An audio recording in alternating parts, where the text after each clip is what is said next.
Hi, Leah. Hi, Cass. This week, I really want to talk about how menopause is always getting a bad rap, and it sometimes deserves it.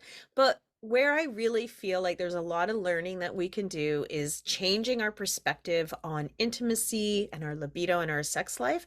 I think many women have been led to believe that once you hit menopause, it's over. And that's not true. And I've recently learned that libido is actually a little bit more of muscle memory than we thought. And I am the biggest advocate for wanting a better sex life for not just myself, for everyone around me, because I know all the benefits. But man, like when you don't have a libido and you feel like you've just sort of let everything go mentally in your relationship, it sure is hard to turn that ship around. What are your thoughts on that? Yeah, thanks, Jackie.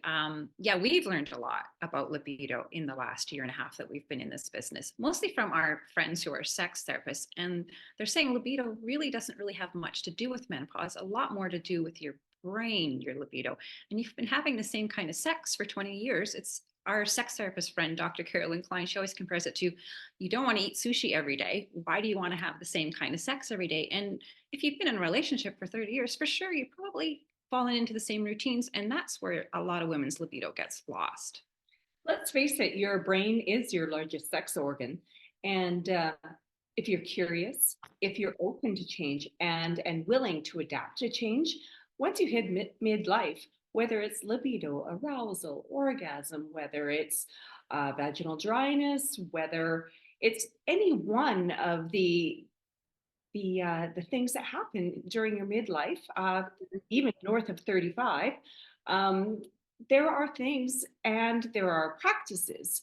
Practice is key. I think consistently being consistent with a sexual well-being practice and being able to embrace it and talk about it is key. For sure. And there was a super study that came out this week and really just advocates that it was with the Kinsey Institute and Cosmo did a study together, and they're saying women in their 60s are having great sex. So we all have something to look forward to. I mean, we're in our early 50s, so I mean, 60 is still coming down the line, and they're saying women are having just as good as sex and just as good as orgasms, and just as good a time. So it's got menopause might be a glitch, and it might cause. Mhm. Shirley wouldn't like it to say it was symptoms, but their dryness does come, loss of libido might come because you're feeling different about your body, but there's still ways to turn, like Leah says, turn that ship around.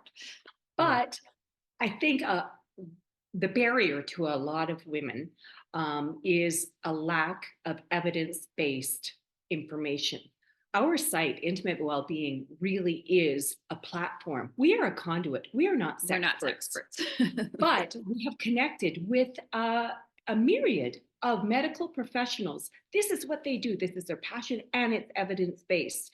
So if you're curious and you want to elevate your intimate well-being, which I believe everybody wants to, I would think, but many still have the taboo or the stigma about talking about it or exploring it.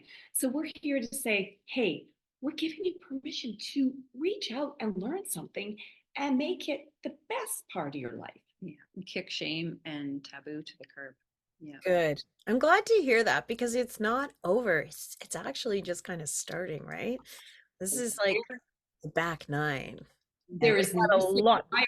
There's no, and there's evidence out there that women in their 50s and 60s are more confident in the bedroom because they've Yeah. done it all already, and they're learning Yeah. what works and what doesn't. So yeah, I mean, there's still such great sex to come. Another barrier, a real barrier, is shopping and the whole experience, not knowing. You don't know what you don't know. How can I elevate if we take matters into our own hands with or without a partner?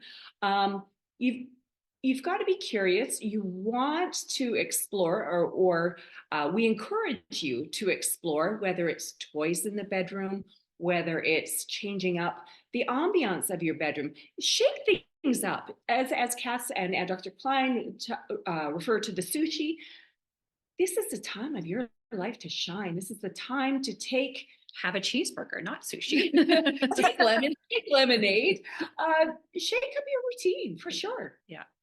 Well, we're going to share in a future video some ways that you can shake it up in the bedroom, but we're not going to do it now. You're just going to have to tune in later to find out. Thank you so much for this great information, and you've given me so much hope and inspiration. Thanks for having us, Jackie.